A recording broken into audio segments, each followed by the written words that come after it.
ಬನ್ನಿ ನೇರವಾಗಿ ವಿಷಯಕ್ಕೆ ಬರೋಣ. ಈ ವಿಶೇಷವಾದ ವಿಶ್ಲೇಷಣೆಗೆ ಸ್ವಾಗತ. ಇವತ್ತು ನಾವು ಜ್ಯೋತಿಷ್ಯ ಮತ್ತು ಪುರಾಣಗಳು ಹೇಳುವ ಒಂದು ಅತ್ಯಂತ ಕುತೂಹಲಕಾರಿ ರಹಸ್ಯವನ್ನ ಭೇದಿಸಲಿದ್ದೀವಿ.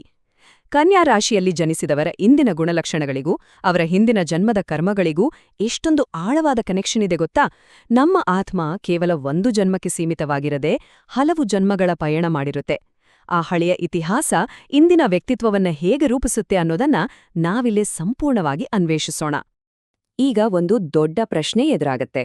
ಹಿಂದಿನ ಜನ್ಮ ನಮ್ಮ ಇಂದಿನ ನಡವಳಿಕೆಯನ್ನ ನಿಜಕ್ಕೂ ನಿರ್ಧರಿಸ್ತಾ? ಒಂದು ನಿಮಿಷ ಯೋಚನೆ ಮಾಡಿ. ಒಂದು ಆತ್ಮದ ಹಿಂದಿನ ಜನ್ಮದ ಅನುಭವಗಳು ಇವತ್ತಿನ ನಮ್ಮ ದೈನಂದಿನ ಅಭ್ಯಾಸಗಳನ್ನ ರೂಪಿಸ್ತವೆ ಅಂದರೆ ಎಷ್ಟೊಂದು ವಿಸ್ಮಯ ಅಲ್ವಾ? ಜ್ಯೋತಿಷ್ಯದ ಪ್ರಕಾರ ಕನ್ಯಾರಾಶಿಯವರ ಪ್ರತಿಯೊಂದು ಸೂಕ್ಷ್ಮ ನಡವಳಿಕೆಯ ಹಿಂದೆಯೂ ಒಂದು ದೊಡ್ಡ ಇತಿಹಾಸ ಅಡಗಿದೆ. ಅದನ್ನೇ ನಾವು ಹಂತ ಹಂತವಾಗಿ ಅರ್ಥ ಮಾಡ್ಕೊಳ್ಳಿದ್ದೀವಿ. ಇದನ್ನ ಸರಿಯಾಗಿ ಅರ್ಥ ಮಾಡ್ಕೊಳ್ಳಕ್ಕೆ ಕನ್ಯಾರಾಶಿಯ ಅಡಿಪಾಯವನ್ನ ನೋಡ್ಬೇಕು. ಈ ರಾಶಿಯ ಒಡೆಯ ಯಾರು ಗೊತ್ತಾ? ಬುಧ ಗ್ರಹ. ಬುಧ ಅಂದ್ರೆ ಆಕಾಶದಲ್ಲಿರೋ ಕೇವಲ ಒಂದು ಕಾಯ ಅಲ್ಲ. ಜ್ಯೋತಿಷ್ಯದಲ್ಲಿ ಅದು ಚುರುಕಾದ ಬುದ್ಧಿ, ಕಠಿಣ ಪರಿಶ್ರಮ ಮತ್ತು ಪಕ್ಕಾ ನಿಖರತೆಯ ಸಂಕೇತ. ಕನ್ಯಾರಾಶಿಯವರು ಯಾವುದೇ ವಿಷಯವನ್ನ ಅಷ್ಟೊಂದು ಪರ್ಫೆಕ್ಟ್ ಆಗಿ ಯೋಚಿಸ್ತಾರೆ ಅಂದ್ರೆ ಅದಕ್ಕೆ ಕಾರಣ ಇದೇ ಬುಧನ ಪ್ರಭಾವ. ಈ ಪ್ರಭಾವದಿಂದಲೇ ಅವರು ಹಿಂದಿನ ಜನ್ಮದಿಂದಲೂ ಈ ಶ್ರಮಜೀವಿ ಗುಣಗಳನ್ನ ಬೆಳೆಸ್ಕೊಂಡು ಈ ಜನ್ಮಕ್ಕೂ ಹೊತ್ತು ತಂದಿದ್ದಾರೆ. ಇಲ್ಲಿ ಕೇವಲ ಗ್ರಹಗಳ ಪ್ರಭಾವ ಮಾತ್ರ ಇಲ್ಲ. ಹಿಂದಿನ ಜನ್ಮದ ಕರ್ಮಗಳಿಗೂ ಇವತ್ತಿನ ಗುಣಗಳಿಗೂ ನೇರವಾದ ಸಂಪರ್ಕ ಇದೆ. ಮೂಲಗಳ ಪ್ರಕಾರ ಕನ್ಯಾರಾಶಿಯವರು ತಮ್ಮ ಹಿಂದಿನ ಜನ್ಮದಲ್ಲಿ ಜ್ಞಾನ ಹಂಚುವ ಗುರುವಾಗಿ, ನಿಷ್ಠಾವಂತ ಶಿಷ್ಯನಾಗಿ ಅಥವಾ ಸೇವಾ ಮನೋಭಾವದ ವ್ಯಕ್ತಿಯಾಗಿ ಬದುಕಿರುವ ಸಾಧ್ಯತೆಗಳು ಬಹಳ ಇವೆ.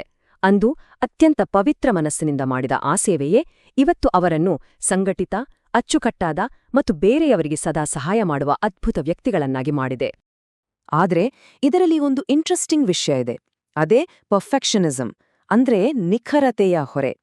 ಕನ್ಯಾರಾಶಿಯವರು ಯಾವುದೇ ಕೆಲಸ ಮಾಡಿದ್ರೂ ಅದು 100ಕ್ಕೆ 100 ಸರಿಯಾಗೇ ಇರಬೇಕು, ಸಣ್ಣ ತಪ್ಪು ಕೂಡ ಆಗಬಾರ್ದು ಅನ್ನೋ ದೊಡ್ಡ ಒತ್ತಡವನ್ನ ಅನುಭವಿಸ್ತಾರೆ. ಈ ನಿರಂತರ ಹುಡುಕಾಟ ಮತ್ತು ತಪ್ಪುಗಳ ಬಗ್ಗೆ ಇರೋ ಭಯ ಸುಮ್ನೆ ಹುಟ್ಟಿದ್ದಲ್ಲ. ಇದು ಅವರ ಹಿಂದಿನ ಜನ್ಮದ ಅಭ್ಯಾಸಗಳಿಂದ ನೇರವಾಗಿ ಬಂದಿರೋ ಬಳುವಳಿ. ಇದೊಂದು ಬಲವಾದ ಕರ್ಮದ ಪ್ರಭಾವ ಅಂತಲೇ ಹೇಳ್ಬಹುದು. ಇನ್ನೊಂದು ಅದ್ಭುತವಾದ ಗುಣ ಅಂದ್ರೆ ಇತರರ ಸಮಸ್ಯೆಗಳನ್ನ ಪರಿಹರಿಸೋ ಆ ಅದಮ್ಯ ಪ್ರೇರಣೆ. ಕನ್ಯಾರಾಶಿಯವರು ಹಿಂದಿನ ಜನ್ಮದಲ್ಲಿ ಬಹುಶಃ ವೈದ್ಯರಾಗಿರಬಹುದು ಅಥವಾ ಜನರ ಸಮಸ್ಯೆ ಬಗೆಹರಿಸುವರಾಗಿ ಕೆಲಸ ಮಾಡಿರಬಹುದು. ಬೇರೆಯವರ ನೋವನ್ನ ತಾಳ್ಮೆಯಿಂದ ಕೇಳೋ ಆ ಹಳೆಯ ಗುಣ ಈಗ್ಲೂ ಅವರ ರಕ್ತದಲ್ಲಿ ಬೆರೆತೋಗಿದೆ. ತಮಗೆ ಎಷ್ಟೇ ಬ್ಯುಸಿ ಇದ್ರೂ ಪರವಾಗಿಲ್ಲ, ಯಾರಾದೂ ಕಷ್ಟ ಅಂತ ಬಂದ್ರೆ ಅವರಿಗೆ ಮಾರ್ಗದರ್ಶನ ಮಾಡೋಕೆ ಇವರು ಸದಾ ಸಿದ್ಧರಿರ್ತಾರೆ. ಹಾಗಾದ್ರೆ ಹಿಂದಿನ ಜನ್ಮದಲ್ಲಿ ಎಲ್ಲವೂ ಪರ್ಫೆಕ್ಟ್ ಆಗಿ ಮುಗ್ದಿತ್ತಾ? ಖಂಡಿತ ಇಲ್ಲ. ಕೆಲವು ಪಾಠಗಳು ಅಪೂರ್ಣವಾಗಿ ಉಳಿದಿರ್ತವೆ. ಅದರ ಪರಿಣಾಮವಾಗಿ ಈ ಜನ್ಮದಲ್ಲಿ ಕನ್ಯಾರಾಶಿಯವರು ಅತಿಯಾದ ಚಿಂತೆ ಮತ್ತು ಮಾನಸಿಕ ಒತ್ತಡಕ್ಕೆ ಒಳಗಾಗ್ತಾರೆ. ನಾನು ಮಾಡಿದ್ದು ಸರಿಯಾ ತಪ್ಪಾ ಅನ್ನೋ ಪ್ರಶ್ನೆ ಸದಾ ಕಾಡ್ತಾನೇ ಇರುತ್ತೆ. ಈ ದೀರ್ಘಕಾಲದ ಓವರ್ ಥಿಂಕಿಂಗ್ ಅಥವಾ ಅತಿಯಾಗಿ ಯೋಚಿಸೋ ಅಭ್ಯಾಸ ಆ ಹಿಂದಿನ ಜನ್ಮದ ಅಪೂರ್ಣ ಪಾಠಗಳ ಒಂದು ಉಳಿಕೆ ಅನ್ನೋದನ್ನ ನಾವಿಲ್ಲಿ ಗಮನಿಸಬೇಕು. ಈಗ ಹಿಂದಿನ ಜನ್ಮದ ಕೆಲಸಗಳು ಈ ಜನ್ಮದಲ್ಲಿ ಹೇಗೆ ಫಲ ಕೊಡುತ್ತೆ ಅಂತ ಲೆಕ್ಕ ಹಾಕೋಣ. ಹಿಂದೆ ಒಳ್ಳೆಯ ಉದ್ದೇಶದಿಂದ ಯಾರಿಗಾದ್ರೂ ಸಹಾಯ ಮಾಡಿದ್ರೆ ಈ ಜನ್ಮದಲ್ಲಿ ಬೆಂಬಲ ನೀಡುವ ಸ್ನೇಹಿತರು, ಪ್ರೀತಿಪಾತ್ರ ಕುಟುಂಬದವರು ಜೊತೆಯಾಗ್ತಾರೆ. ಅದೇ ರೀತಿ ಅರಿತೋ ಅರಿಯದೆಯೋ ಯಾರಿಗಾದ್ರೂ ನೋವು ಮಾಡಿದ್ರೆ ಆ ಕರ್ಮದ ಋಣ ತೀರಿಸೋಕೆ ಅಂತಲೇ ಕೆಲವು ಕಠಿಣ ವ್ಯಕ್ತಿಗಳು ನಮ್ಮ ಜೀವನದಲ್ಲಿ ಪಾಠ ಕಲಿಸೋಕೆ ಅಡ್ಡಿಯಾಗಿ ಬರ್ತಾರೆ. ಪ್ರತಿಯೊಂದು ಸಂಬಂಧದ ಹಿಂದೆಯೂ ಈ ಕರ್ಮದ ಲೆಕ್ಕಾಚಾರ ಖಂಡಿತ ಇರುತ್ತೆ.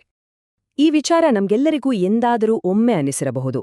ಮೊದಲ ಬಾರಿಗೆ ಯಾರನ್ನಾದರೂ ಭೇಟಿಯಾದಾಗ ಇವರನ್ನ ಬಹಳ ಹಿಂದಿನಿಂದಲೂ ಬಲ್ಲೆ ಅಂತ ಅತಿಯಾದ ಆತ್ಮೀಯತೆ ಮೂಡುತ್ತೆ.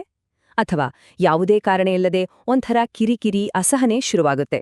ಇದು ಜಸ್ಟ್ ಕಾಕತಾಳೀಯ ಅಲ್ಲ. ಈ ಹಠಾತ್ ಭಾವನೆಗಳು ಹಿಂದಿನ ಜನ್ಮದ ಸಂಬಂಧಗಳ ನೇರ ಪ್ರತಿಧ್ವನಿಗಳು ಅಂತ ಮೂಲಗಳು ಸ್ಪಷ್ಟವಾಗಿ ಹೇಳ್ತಾವೆ. ಹಳೆಯ ಬಂಧಗಳು ಹೊಸ ಮುಖಗಳೊಂದಿಗೆ ಎದುರಾಗುತ್ತಿರುವುದರ ಸ್ಪಷ್ಟ ಸಂಕೇತವಿದು. ಒಂದೆಡೆ ನಿಸ್ವಾರ್ಥತೆ, ಇನ್ನೊಂದೆಡೆ ಸ್ವಂತ ಲೈಫ್ ಬ್ಯಾಲೆನ್ಸ್ ಮಾಡ್ಕೊಳ್ಳುವ ಅವಶ್ಯಕತೆ.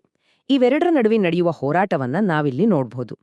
ಕನ್ಯಾರಾಶಿಯವರು ಸದಾ ಬೇರೆಯವ್ರಿಗಾಗಿ ಬದುಕೋದ್ರಲ್ಲಿ ತಮ್ಮ ಸ್ವಂತ ಖುಷಿಯನ್ನ, ವೈಯಕ್ತಿಕ ಸಮತೋಲನವನ್ನ ಮರೆತುಬಿಡುವ ಅಪಾಯವಿರ್ತದೆ. ಬೇರೆಯವ್ರಿಗಾಗಿ ಎಲ್ಲವನ್ನೂ ಮಾಡೋದು ಶಿಷ್ಟಗುಣನೇ, ಆದ್ರೆ ತಮ್ಮ ಸ್ವಂತ ಜೀವನದಲ್ಲಿ ಆ ಬ್ಯಾಲೆನ್ಸ್ ಕಾಯ್ದುಕೊಳ್ಳೋದು ಕೂಡ ಅಷ್ಟೇ ಮುಖ್ಯ ಅಲ್ವಾ? ಹಾಗಾದ್ರೆ ಈ ನಿರಂತರ ಮಾನಸಿಕ ಒತ್ತಡದ ಚಕ್ರವನ್ನು ಭೇದಿಸುವುದು ಹೇಗೆ? ಇಲ್ಲಿ 3 ಮುಖ್ಯವಾದ ಪಾಠಗಳಿವೆ. ಮೊದಲು, ಸೆಲ್ಫ್ ಲವ್ ಅಂದ್ರೆ ಸ್ವಯಂ ಪ್ರೀತಿ ಮತ್ತು ವೈಯಕ್ತಿಕ ಸಂತೋಷಕ್ಕೆ ಹೆಚ್ಚಿನ ಆದ್ಯತೆ ನೀಡಬೇಕು. ಎರಡನೇದು, ತಪ್ಪುಗಳನ್ನ ಕೇವಲ ಪಾಠ ಅಂತ ಒಪ್ಕೊಂಡು ಅನಗತ್ಯ ಚಿಂತೆ ಬಿಟ್ಟು ಮುಂದೆ ಸಾಗ್ಬೇಕು. ಮೂರನೇದು, ಯಾವಾಗ್ಲೂ ಬೇರೆಯವರ ಸೇವೆ ಮಾಡ್ತಿರೋ ಆ ಹೃದಯಕ್ಕೆ, ಸದಾ ಯೋಚಿಸ್ತಿರೋ ಆ ಮನಸ್ಸಿಗೆ ಸ್ವಲ್ಪ ನಿಜವಾದ ವಿಶ್ರಾಂತಿ ಕೊಡ್ಬೇಕು. ಇದೆಲ್ಲವನ್ನೂ ಒಂದು ಅದ್ಭುತವಾದ ಸಾಲು ಬಹಳ ಚೆನ್ನಾಗಿ ಹೇಳುತ್ತೆ. ಕನ್ಯಾ ರಾಶಿಯ ಆತ್ಮವು ಅತ್ಯಂತ ಉತ್ತಮ ಕರ್ಮವನ್ನು ಮುಂದಕ್ಕೆ ಕೊಂಡೊಯ್ಯುತ್ತದೆ, ಶಾಂತಿಯುತ ಸ್ವಭಾವ, ಸೇವಾ ಆಧಾರಿತ ಮನೋಭಾವ ಮತ್ತು ಅತ್ಯಂತ ಪರಿಶುದ್ಧ ಹೃದಯವನ್ನು ಹೊಂದಿರುತ್ತದೆ. ಎಂತಹ ಸುಂದರವಾದ ಮಾತು! ಇದು ಕನ್ಯಾ ರಾಶಿಯವರ ಒಳಸೌಂದರ್ಯವನ್ನ ಅಚ್ಚುಕಟ್ಟಾಗಿ ತೋರಿಸುತ್ತೆ.